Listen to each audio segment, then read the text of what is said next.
So first of all, I would like you to present yourself, your name, and also your responsibility, please. Great.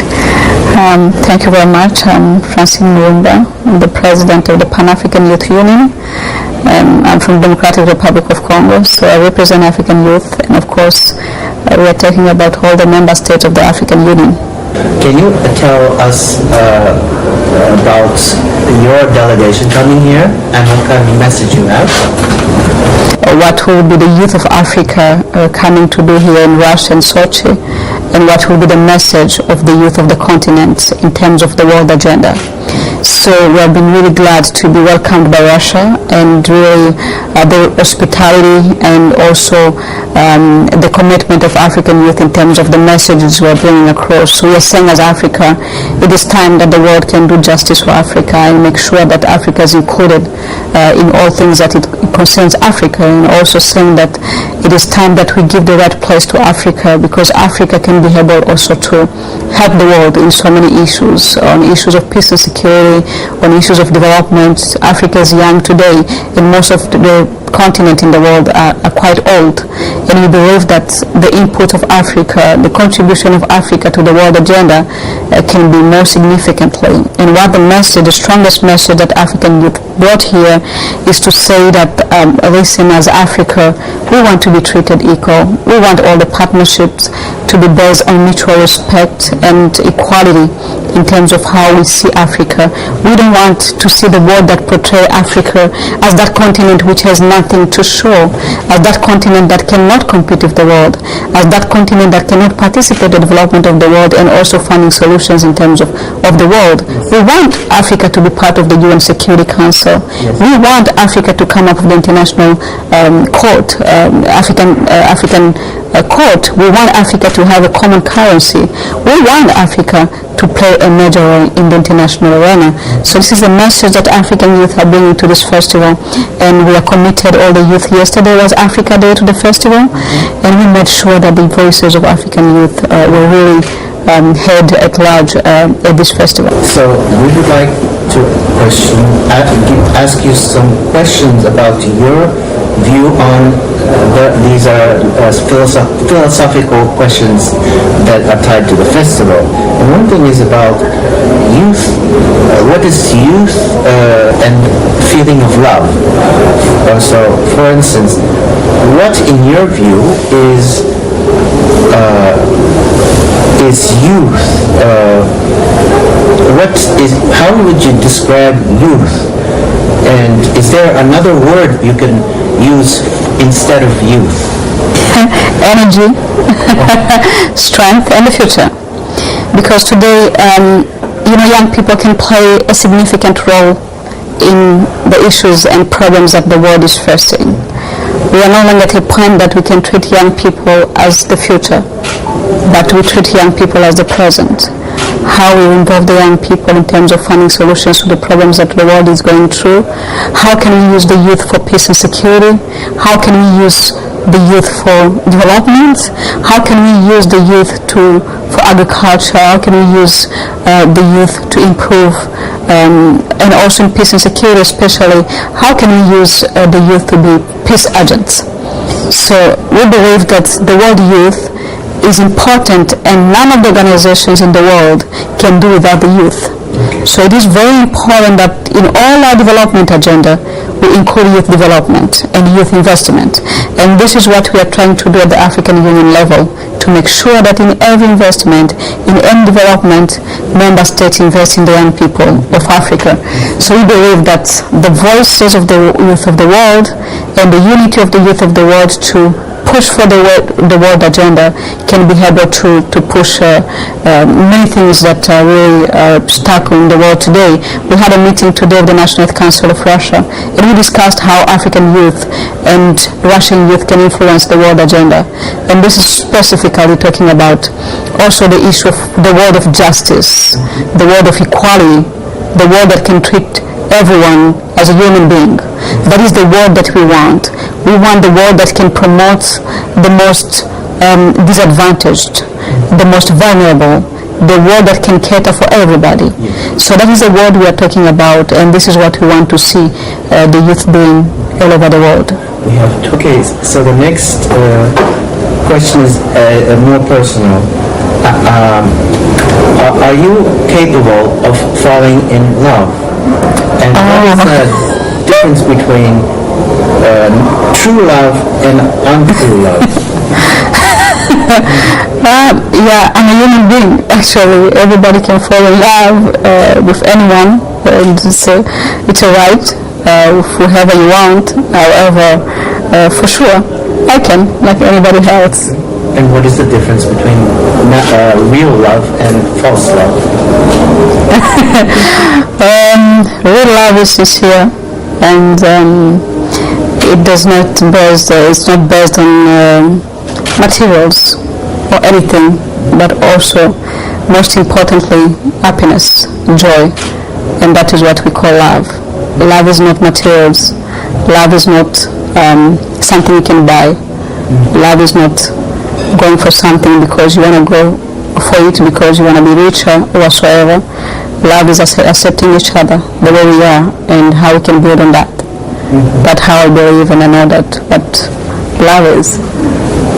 Then what in your view is the man of your dreams? And what is his best quality? A man of my dreams.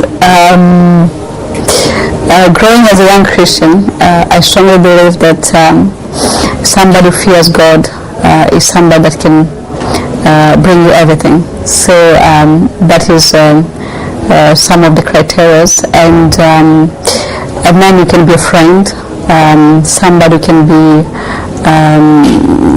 can understand you easily, somebody that can believe in what you do and also support what you do and build each other. So if you can be there for each other and build each other, that's what is the most important. Yes. So then, can you forgive a close friend for betraying you? And do you consider forgiving a person's betrayal as strength or weakness of character? Strong people are those who forgive, and weak people are the ones who revenge. I believe in forgiveness, and through forgiveness one can achieve so many things. If you don't forgive, don't expect to be forgiven. Okay, and how do you see the institution of family in the 21st century? Growing in a very good family, I believe that family is what one can have and can be proud of, because everything you can do, career and anything can pass, but the family can always be there for you. And whenever the career can depart from you, everybody can depart from you, but the family will never go away from you. So that's how we believe that family is the best thing one can invest in and make sure that you don't have problems with it. How would you value the word combination free love and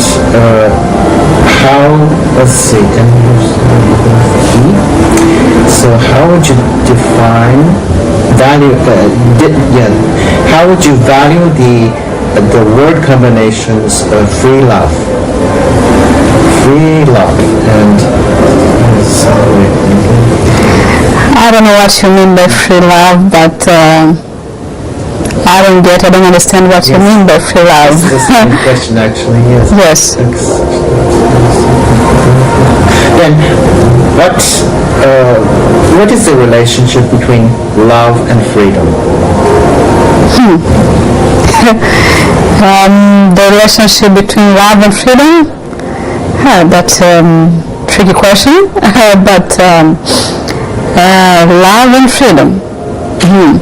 But I think love and freedom. I don't see how it matches, how it's how to define it, how to talk about it. But if you love, you're free. It means you love and you're free to love. Very good. Yeah. The next 6 questions are about responsibility. Great. So do you consider yourself as a free person, and how do you express that freedom?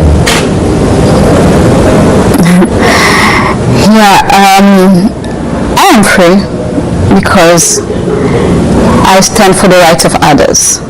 I believe in freedom because I've been working and being an activist to promote others' rights. I've been promoting the rights of youth of Africa for the past 8 years, as young as I was in the university and up to today. So I believe that freedom is something that somebody needs to have. I believe that also education gives you freedom because it enables you to have knowledge. And when you have knowledge, you have freedom. So when you don't have knowledge, it is very difficult to have freedom because you need to know what are your rights and how you can stand for your rights. Once you know how to stand for your rights, you will have freedom. So I believe that it works together with knowing and having knowledge of what are your rights in order for you to stand for those rights. So freedom is something that anybody needs, be it at all level. It is very important to be free, but be free in a good way, not in a bad way. Yes. Well-known American social psychologist Stephen Covey considers that the highest form of freedom is understanding that we live in an interdependent world. How would you comment on this statement? Stephen Covey, the social psychologist, thinks that the highest form of freedom is understanding that we live in an interdependent world. How would you comment on that? You mean I didn't get quite very well your question. You mean how do we... So he thinks that freedom means the highest sense of freedom is understanding that we are each dependent on each other in this world. We live in the world where we complete each other. There's nobody who's perfect, and we need each other to succeed. If you want to go far, you better have people you can work with. But if you want to just stop to the next step, then you have to go alone. We have to learn how to work with others and how to appreciate what they can complete, what they can be able to contribute in terms of moving forward. So it is very important. No one can work alone. You need people. You need to work with people and to understand them, understand their attitude. We are not born all of us with one attitude. We are not born all of us from one background. We're not born all of us from one culture, but we are born from different cultures. We are born from different corners of the world. But when we work together, we have to understand that we have to admit and understand other people's attitude, other people's way of thinking, other people's background. And then this can enable us to work with everyone in the world. Otherwise, if you're not ready for that, then you're going to bump into people that might frustrate you, who do not believe in what you believe in, and then you won't work with anybody. So it is very important to make sure that in any work you have to work with everybody. Regardless of who they are, you have to put them on the table. Yes. So then, who is your favorite, say, hero or famous person, and why do you consider that person as your hero or heroine? My mother. Yeah. Instead of going far away, she has been a very strong woman that really has been able to raise us in what brought us to where we are today, because she educated us and also gave us the confidence to stand and work for anything in the world, and to have the strength that I carry each and everywhere. And up to date, she's still that woman who wakes up every morning and tell me, you haven't done this and that. So I believe that she's the first heroine that I have in my life. And through her, I've been learning, wow, she's been so good. And I've taken that to the rest of the world in my work and everywhere. She's that kind of person who tells you how to be patient, how to not envy anybody, how to work hard, and how to believe in yourself, regardless of how low you are, regardless of where you come from. She believes that anybody can succeed in this world. You just have to believe in yourself, you just have to work hard, and make sure that you don't just do things like others, or you don't just have decide to do things like you wake up in the morning, you envy somebody. You have to work because hard work always pays. So this is the kind of things that my mom always tells me every day since I was a child, and this is what has managed me to be where I am today. And also, as you know, it has been I've been having some people that I wouldn't like to mention around the world, be it in Africa politically, because I also deal with this political issues and development issues, the human rights and so on. So these are really some of my issues that I always look at. I find them in America. They are music stars. They are politicians, so I wouldn't want to mention them here to do anybody's publicity, but however, I have some couple of them, and also the president of this country, His Excellency President Putin. He has been really somebody I've been looking at and seeing what he's doing for me. He has managed to play a major role in the world in terms of the world politics and the international politics in general, and also the former UN Secretary General, Mr. Ban Ki-moon. He was really a good person. I believe working in the UN United Nations while he was there, and he could receive you without any going through some bureaucratic system and so on. And he believed in the young people of the world. He used to talk to the young people of the world and make sure that the young people are brought to the table. I also believe in a woman, a very strong woman, Her Excellency Dr. Nkosazana Dlamini Zuma. She is the former African Union Commission chairperson. She believed in youth, and she made sure that youth were given always a chance to be part of the development of Africa.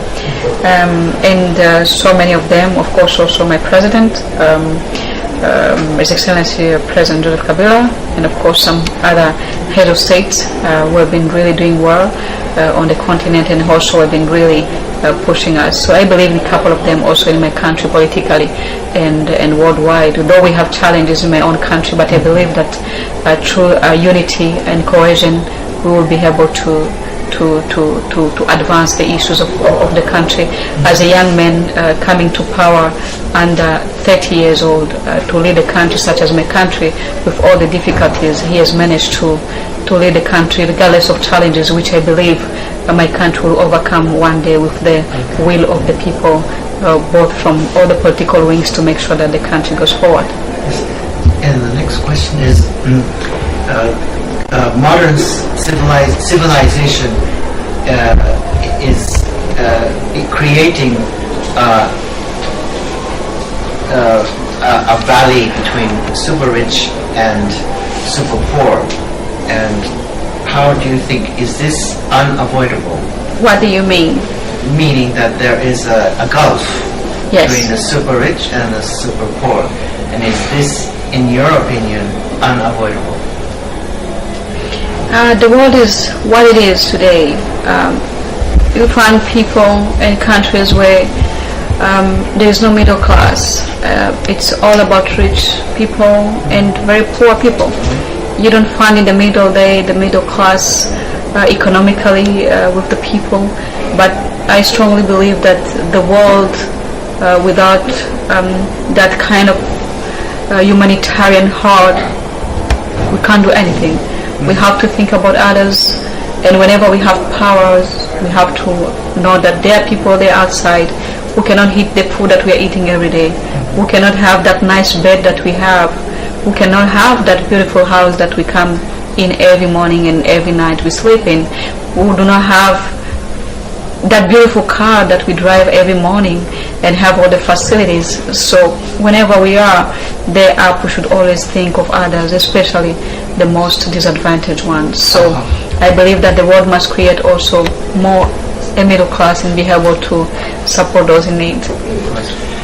What act in your life are you most proud of that you have committed, and in the future, what other acts would you like to commit to be proud of yourself?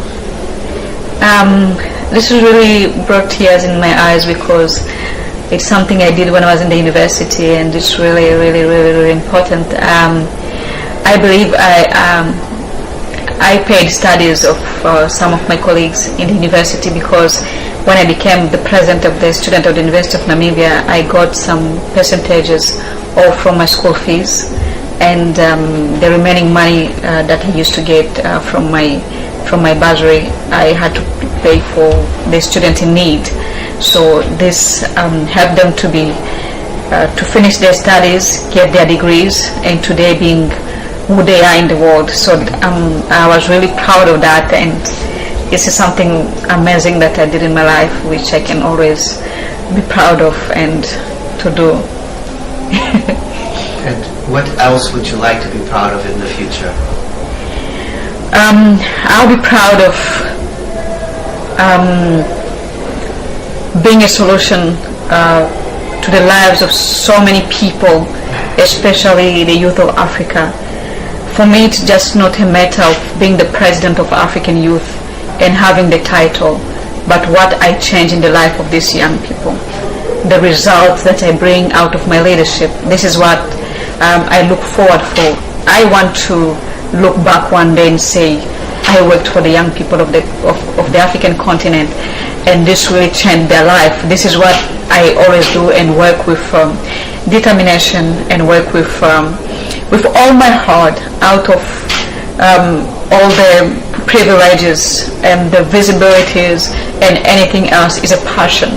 It is something I do out of love and wanting to find solutions for those in need. We have almost 60% of African unemployed are African youth, and we have most of these young people being radicalized, recruited by terrorists, and these young people dying in the Mediterranean Sea, trying to cross from Africa going to Europe, thinking that in Europe there's a better life than where they're coming from, for sure. So this can only be overcome when African leaders can be able to find solutions within our continent, and when the international community can be able to help Africa fly on its own, to help Africa do things on its own, because we cannot continue to be spoon-fed, and we cannot continue to be given fish. We want to be given the possibility to fish ourselves and feed ourselves. This is the Africa that we want to see, and this is the Africa that we want the world to show the outside.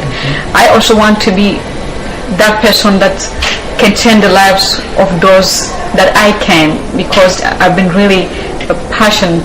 I've been passionate in the world, because everywhere I pass, sometimes I think it's a weakness, even in my proper family, that I give too much.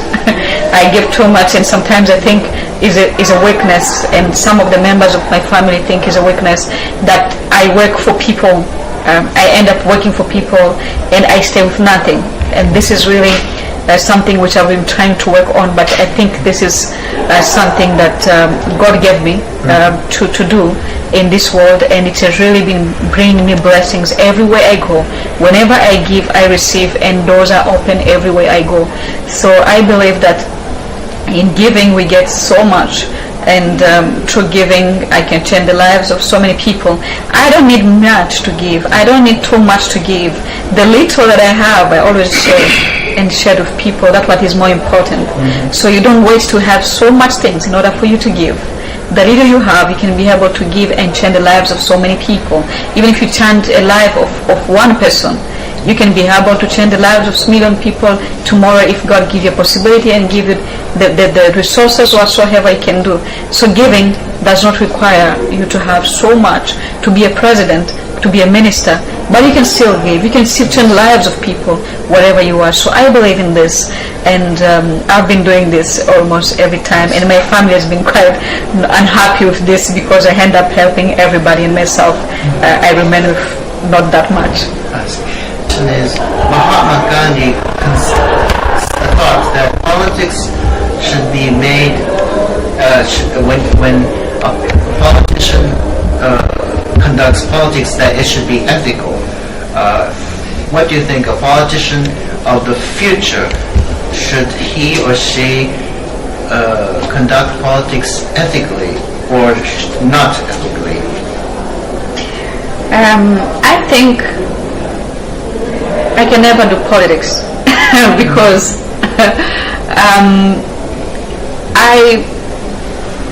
I really don't believe in the fairness within politics. I believe in doing most of the correct and right things.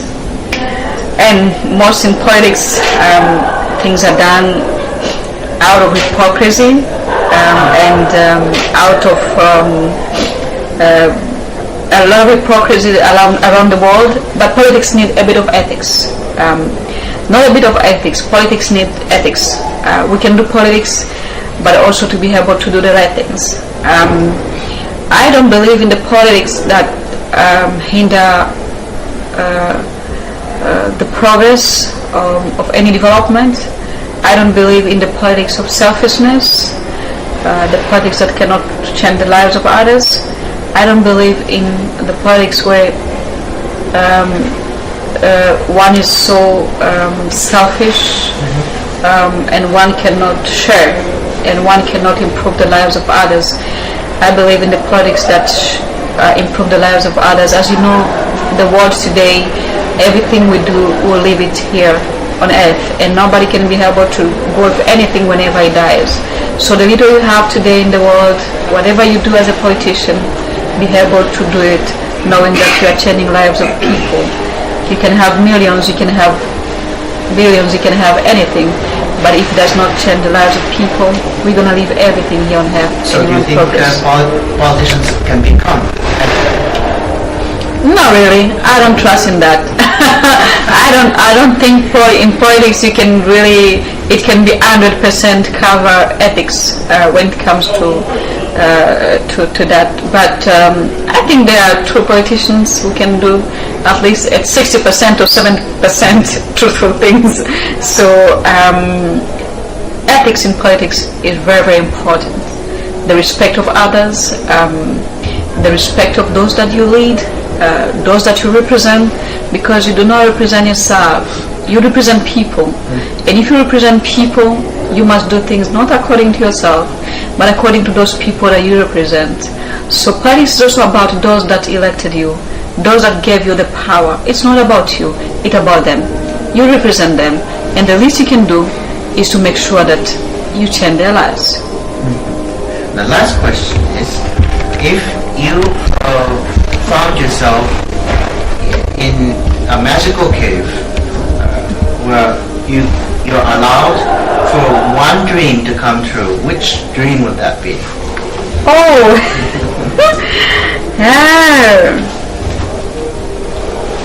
One dream. I dream to help as many people as I can. I dream in having the possibility to change the lives of so many people. I dream for my country to be a more better country tomorrow. I dream for Africa to rise. That is my biggest dream that I have. And since this festival is connected to sports, what does sports mean to you and for Africa in general? Sport means a lot to me. First and foremost, I also do sport. I play basketball. I used to play basketball in university, and I used to play for my university team in school. And I believe in sport because it's on the health side. It helps a lot, especially when you work hard. You must be able to do a lot of sport as well, because it's renew your mind. It gives you health-wise. It gives you also the strength to continue.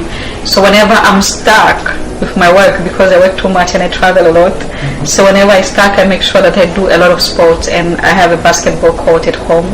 So every weekend, if I don't have time the whole week, so every weekend I play basketball with my family, with my brothers, with my sisters, and the people around me. So I believe in sport, and sport only that is only for health.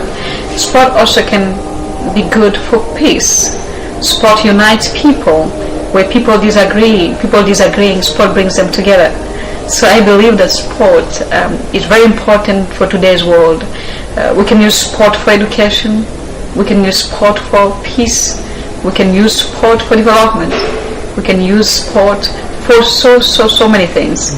So also I believe that in schools we have to promote sport and make sure that all that school, the learners in the university, we have the young people doing sport. I have also brothers playing basketball, playing football. So I think we need to invest in sport. And when we talk about sport, we talk about young people, because most of the people who are playing soccer, they are not old. The people who are playing basketball, they are not old, because there's an age limit. So when they go beyond their youth time, they are out of sport. So I lead the youth